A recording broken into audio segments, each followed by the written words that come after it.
Is it still going on today, and it's been as long as it's been? No, I think that's an important question, and it surprised me, as well as lots of other people, by the way the Russians went into Ukraine. Their initial operation was very different from what anybody anticipated, and I think President Putin went in with the following objectives. Remember, he's been talking for at least 15 years about his opposition to the movement of NATO to his borders. He's made it very clear that he regarded it as a threat.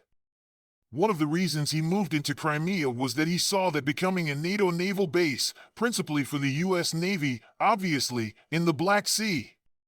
So he moved on that first and then said, look, it's got to stop. Well, what happened, of course, as you know, is we had the coup in Kiev where now the Ukrainians call it Kiev, and as a result, we installed a government that was prepared to do essentially whatever we wanted them to do. And we poured billions of dollars in very early to build up an enormous Ukrainian military force whose sole objective was to attack Russia.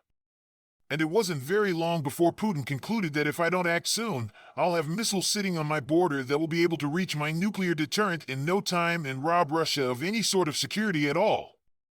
So he decides to go in, but I think he thought at the beginning, and this was a false assumption, that he would have someone to negotiate with. So he said, I'm going to go in really initially with only about 90,000 troops organized into small contingents. He gave strict orders that they were to avoid collateral damage at all costs. He didn't want to kill anybody. He knew he was moving into an area that was largely Russian anyway. But he also didn't want to kill Ukrainian forces at that point. He said, I want to demilitarize the place, but he said, I don't want unnecessary casualties on the Ukrainian side. And remember, from his vantage point, these were also Slavic cousins, brothers, whatever you want to call them. And the Russians felt that way, I think initially. And so he moved in with this very small force. He encounters a lot of resistance.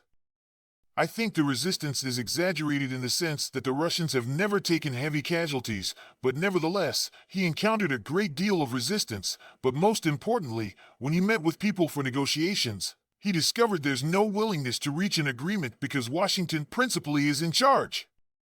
Washington does want an agreement. I mean, he can read the tea leaves, and the tea leaves are very clear. This is Washington's opportunity to, quote-unquote, bleed Russia. In addition to bleeding Russia, once we bled it, we're going to see Putin and his regime removed. And ultimately then we'll think about what we want to do with Russia, to include stripping it of resources, breaking it up into smaller parts, whatever. This, of course, was a horror story that he had not really believed, and he found out, gee, I was wrong. And so by the summer, he has a meeting with all the senior officers, and they say, look, we wanted to go in hard. You told us to go in soft. We wanted more troops, you said no. Now we're in the middle of something. We're not going to end this conclusively unless we build a larger and more decisive force with the right capabilities. And so you have this change in strategy. It says we will consolidate control over what we've got, which is about 20 to 22% of the territory where most of the Russians, but not all, lived. Where most of the resources are too, by the way. And we will run essentially an economy of force mission. Our strategy is to build an impregnable fort and then let the Ukrainians expend themselves against it, and then when we're ready, we'll take the offensive, and that's effectively what's happened, and the Ukrainians have expended themselves.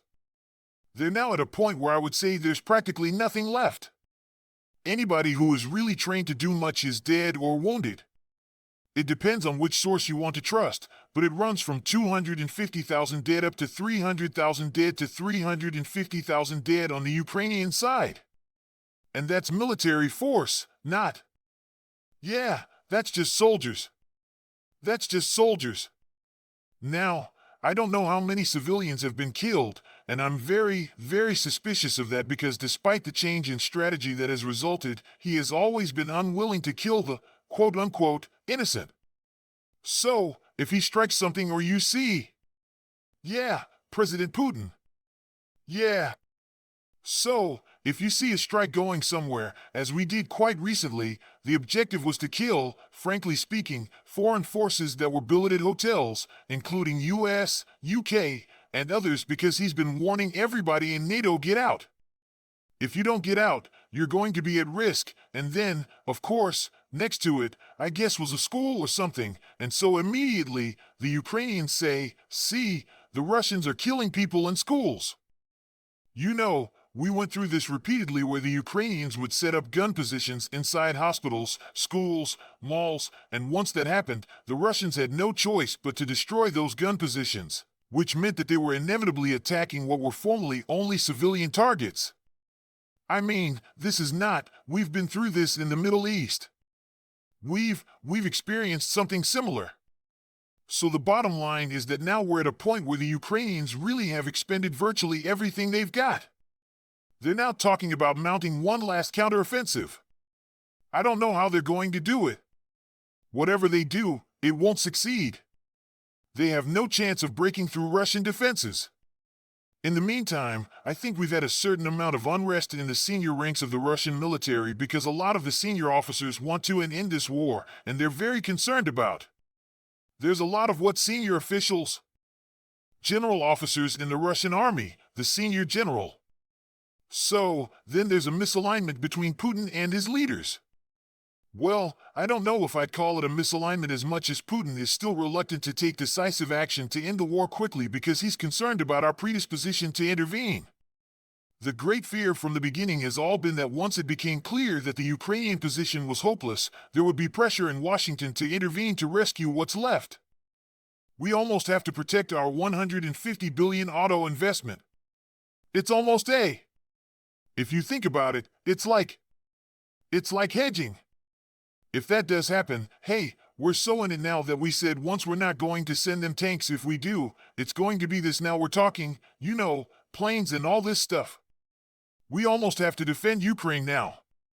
Well, I don't think so, but from the Biden's administration. Yeah, well, your argument actually probably sounds more like how we got ourselves in the First World War, but the bottom line is with this crowd right now, they've expended enormous sums of money, so I'm sure there's pressure from BlackRock and Raytheon and others. Somebody told me the other day there are only 3 branches of government in the United States now. One is BlackRock, one is Raytheon, and the other is the pharmaceuticals. So there's some tragic truth to that since the Hill is basically owned by donors, and we have government by donors. The American people don't have much of a voice, and they don't know much about it, so they don't say much about it, but the truth is right now the Ukrainians are on the ropes, there's no doubt about it, and there's this discussion, I think behind the scenes. Do we just move now and end this thing decisively because they can, or do we wait some more and let the Ukrainians expend some more time and effort, and now you have discussions in the West about a joint Polish-Lithuanian intervention into Western Ukraine? That's exactly the of saying that the Russians have been concerned about and that could never happen without us authorizing it, supporting it, and encouraging it, and Putin knows that, so we're at a crossroads right now in terms of what's next, and the Russians have to make a decision.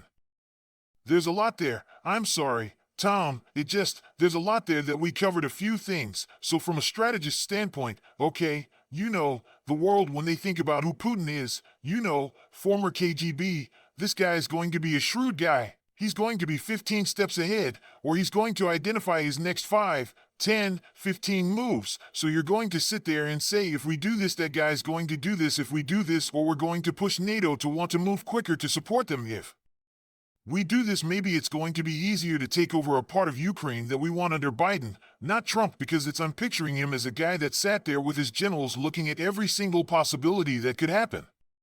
How did he miss the ball on, hey, let's go soft on this, it's going to be fine, they're going to cave in, we're going to get him in no time? His military guys say, no, let's go hard. That's a big miscalculation there on his end, isn't it? Well, I think President Putin, you mentioned his KGB background. One of the things that people do not understand about the KGB is that the individuals that served in it were practically the only people in the Soviet Union that were allowed to travel beyond the borders of the Soviet Union. That meant that they could travel in the West. Putin was very familiar with the West, particularly with Germany, and by the way, he likes Germans. Speaks pretty good German because I've listened to him in his interviews. So, from his standpoint, he saw a West that he thought they could work with. They could deal with. And he's always been criticized inside Russia for taking that position. Because I would say the mainstream Russian position is you can't do business with the West. The West is our implacable enemy. That will never change. We are Russians. We are not part of Europe. We are not part of the West. I think Putin took a different position. I think he thought that Russia should be part of the larger European concert and should have a role in the West. Well, it turns out that his critics were right, and he was wrong. Now he's still a very popular leader because he has improved the standards of living, prosperity. He's restored a lot of Russian national pride and dignity. I think his latest poll, an official poll we get out of Russia, puts him at about 89% approval, whereas Biden is at about 30%. So I think Putin is very secure in that sense now. But he has always struggled with this idea of how far do I want to push it because Putin is a smart man. He says when this is over, we want to live with the Europeans and we want to live with the United States. We never thought about that during the Second World War. There were some people who did because we did enormous damage to Japan, enormous damage to Germany, which is one of the reasons we had to stay there for 50 years. And there were a few voices, like Malahi, who was effectively the chairman of the Joint Chiefs at the time, for Roosevelt brought in the generals and said, "Look, you're doing terrible things to these people. We want to be able to live with the Germans and the Japanese when this is over." Well, we didn't pay too much attention to that, but Putin is taking a different position, and he has also made it very clear that this is Russia. This is not the Soviet Union, and the Russian military, contrary to what the Ukrainians have been claiming, have not committed atrocities all over the place. They've not murdered, raped, and pillaged. In other words, this is not Stalin's force, his Slavy army of 1944 and 45. Putin has made that very clear. He still wants to get along, quote unquote. He wants to avoid a direct war with the United States and with NATO. That drives much of his behavior. But as I said, now he's at a point where he's got to make some decisions, and that is what do we do? Do we continue to move slowly and deliberately and watch as the Poles and Lithuanians, presumably backed by the United States, intervene in Western Ukraine? Is that what we do, or do we act? Because what he doesn't want is whatever remains of Ukraine when this is over. He wants that to be neutral. He doesn't want it to be militarized. He doesn't want it to be a platform for an attack against Russia. He views Ukraine the same way we viewed Cuba in 1963. We don't want it to be a platform for an attack against us. We still don't. And that's his position. Now, can he achieve that? If he stands by and allows the Poles, the Lithuanians, or anybody else, even U.S. forces, to move into Western Ukraine, I think the answer is no. Colonel, is the position you just described very eloquently on President Putin? Is that the resolved view that is in front of President Biden? Is that where the Joint Chiefs are, or are they taking a different view? What I do know is that the senior officers in the Army and the Pentagon, I can't speak for the other services, but certainly the Army, have made it very clear that we are in no position to wage conventional war against the Russians. And are they presenting what you just presented as Putin's attitude and position with that? I doubt it simply because if you try to present that position to the people who are really running the government, they are so full of hatred and animosity and antipathy for Moscow and what it represents to them that no one will listen. So, I think they have what we call ideological blinders on. So is that why there is so much willingness? Is that a prevailing view that's being propagated not only to the president's daily threat report, I assume, and to the president himself? Then is it any surprise to you that senators are greenlighting billions of dollars for Ukraine because it's to defeat this evil, not to go Middle East on you, but to defeat this evil Satan that is the old USSR Russia? Well, remember, part of the problem here is of Putin's own making. At the beginning, because of the way he went in, it conveyed to the West this notion that, see, the Russians aren't serious. They're weak. They don't know what they're doing. And then we flooded the airways with all of this propaganda about the Russians being stupid, and they described the Russians exactly the way the Germans described the Soviets during World War II, which, of course, was nonsense. I mean, I was in graduate school in Soviet East European studies, so I'm very familiar with it, and they literally lifted phrases and things out of books that had been written about the Soviet army at the end of the Second World War, and they were hurling this nonsense at the Russians. And everybody in the West, of course, was eager to believe it. Remember, we have the Cold War behind us, so it's not very hard to say, the Russians are really bad, sure. Oh yeah, right. They were bad a few years ago, so they must be bad again. That's part of the problem. But Putin went in, he was too easy, and it looked as though he was weak. Well, now everything is turned around. You've got about 750,000 troops focused on the Western Military District in Russia. In other words, it's the Western Theater, about 350,000 in the south. Now, where are the other 400,000? Well, some of them are tied up in logistical support infrastructure. Some of them are in missile rocket artillery batteries. Some of them are up in Build Russia. Some of them are just in Western Russia. The point is that this is an enormously powerful force now with all the most modern equipment and technology. I think even the biggest skeptics are shocked and surprised at the precision, the accuracy, and the responsiveness of Russian missile and strike assets. For people who are listening who don't have a map in front of them, when you say the Western Theater of Russia, you mean the eastern also border of Ukraine right there at South Human Crimea? I'm talking about southern Ukraine, the area which is referred to by the Russians as Novorussia. This stretches from basically Odessa all the way up to Kharkov. Most of that is now under Russian control. With this force of 750,000. Yes. So, okay, let's go back to trying to think what Putin was thinking about. So let's go soft instead of going hard. What's the advantage of going soft? So for you as a strategist, to be fair, when you're saying you know how you would do it and what you would do. You have a PhD, I think, in international relations from the University of Virginia, if I'm not mistaken. So what is the advantage of going soft? Are you going soft because you're thinking that guy's going to cave? Okay, fine. So let's flip it. What is the advantage of going hard right off the bat where his soldiers are saying no, we have to go strong with these guys to get what done? What's their argument of going hard instead of going soft? Well, first let's be clear about the PhDs and degrees. Thermometers have degrees and you know where you stick those. I'm not disparaging my PhD, I'm just being honest. There are a lot of people walking around with degrees that don't know anything. In fact, I would argue that most of them don't amount to anything, they don't produce anything, they're not practitioners. I focused when I went to graduate school on military matters because I'm a professional soldier, and it was my obligation, I thought, since the American people were funding my education to focus on military affairs, and specifically, at that point, on the Soviet Union and, to a lesser extent, East Germany, Poland, Czechoslovakia, those are the areas where I focused. Now, having said that, again, it goes back to a set of assumptions. I think that Putin, if you go back and look at his willingness to negotiate, there was a point during the first 3 weeks when the negotiators met that Putin said, I will immediately embrace a ceasefire while these negotiations are on, and they stopped. The Russians stopped in their tracks.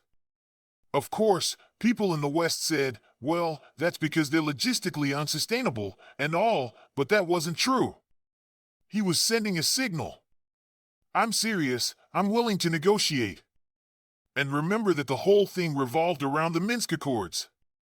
Nobody in the West pays much attention to those accords, but they were signed by Germany, France. We backed them and promised that the Russians who live in Ukraine would be treated as equal citizens, equal before the law, along with Ukrainians. They would not be pressured to become Ukrainian as long as they were good citizens and obeyed the law. They could speak their language, go to their own schools, go to their own church, and so forth. That was a big lie as it turns out, and who was the German chancellor was the first to come out publicly and say, we lied. That was just a buy time for Ukraine to build itself up into the military power that has come. Subsequently, Macron admitted it was a lie. So even after having been lied to prolifically about all the things that were important to the Russians, he decided I'll call a ceasefire. We'll see how these talks progress. Well, talks didn't progress. And then suddenly we had this man Boris Johnson who flew in as effectively a surrogate for Biden and said, "Stop, don't give up anything." And that was because Zelensky had said, "Sure, I think we could live with neutrality." Actually made that statement. We wanted to have this nice large neutral state the size of Texas that lies between Russia and NATO. Gosh, that's a good thing. In fact, back in 1999 and 1998, when I was the director of the Joint Operations Center at SHAPE Headquarters, Supreme Headquarters, Allied Powers Europe, these discussions went on, and somebody said, "Well, where's Ukraine in all of this?" And everybody said, "Ukraine's mission is to be a nice buffer, don't fight there, don't go there, let them be a nice buffer between Russia and us." I mean, that was widely viewed as a positive thing. Well, that was thrown out of the window, and instead, Boris Johnson says, "We will back you to the hilt, we will give you everything that we possibly can.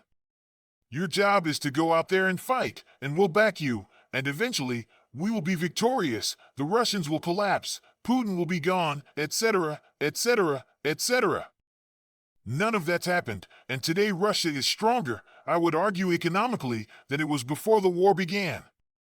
Our sanctions have been ultimately quite helpful to the Russians. They are not a part of our Western financial system to the extent that they might have been hurt by us seriously.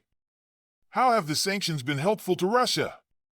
Well, they've managed to sell all of their energy products, all of their minerals, everything, agricultural products through others at higher prices that have ultimately reached their target destination in Europe and other parts of the world anyhow. So, the amount of hard currency, if you will, from the West that's pouring in has actually increased. At the same time, they've discovered that they sell virtually everything if they needed to China and India, to a lesser extent those two countries. These are over 1 billion people in each country, enormous economies. They want to do business with Russia so that the absence of the European market per se has not turned out to be this terrible experience that everyone in the West assumed it would be. Wasn't that a chess game a lot of people saw coming because both India and China cannot will never be self-sufficient on energy? Well, I suppose so. I don't know that anybody regarded it as a chess game because the difference between Putin, whatever mistakes he made in terms of assumptions, shrinks to insignificance next to the mistakes that we've made. I would argue because we made assumptions about Russia that were just completely wrong, just like the rest of the world. Number one, Russia is a backward economy that will collapse quickly if we sanction it. That was that they're not a true nation-state in the Western sense. They don't have a developed economy. They can't survive. Yeah, we regarded it as some sort of mega-island. Yeah, they don't have a scientific industrial base. Now suddenly we see all of these factories in Russia running 24 hours a day, 7 days a week, producing ammunition, weapons, missiles, all these things we said they were going to run out of very quickly and couldn't replenish. We said that no one would support Russia, that Russia would be isolated. Well, in fact, I would argue that most of the world actually backs Russia against us. That we and the Europeans are increasingly on an island all by ourselves. And Russia is not going to fall apart. Russia has become more cohesive. This is a state that rests on the foundation of Orthodox Christianity and Russian ethnicity. Now, there are plenty of people inside Russia who are not ethnic Russians.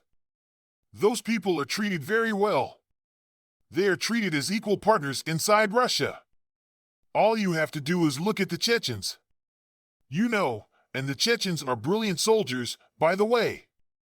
I keep hearing people say, well, they're not really that good. Well, you could not be more wrong. Those people are superb, and they are fiercely loyal. And, by the way, if you go back to the Tsarist period, every Tsarist army had contingents in it that were Kazakhs, Chechens, others, Turkish peoples, Tatars working with them and fighting with them against whomever the enemy was, whether it was the Ottomans or the Austrians or whomever. So the point is that Russia is more cohesive than we are. If you're looking for internal unrest, discontent, divisive forces, you can find those in spades inside American society, but that's not the case in Russia at all. So when you look at the economy-wise, one may say, yeah, they're doing better today, but even prior to the war, they had a big birth and death problem. I don't know if you've seen the numbers on their birth and death rate, if you want to pull that up.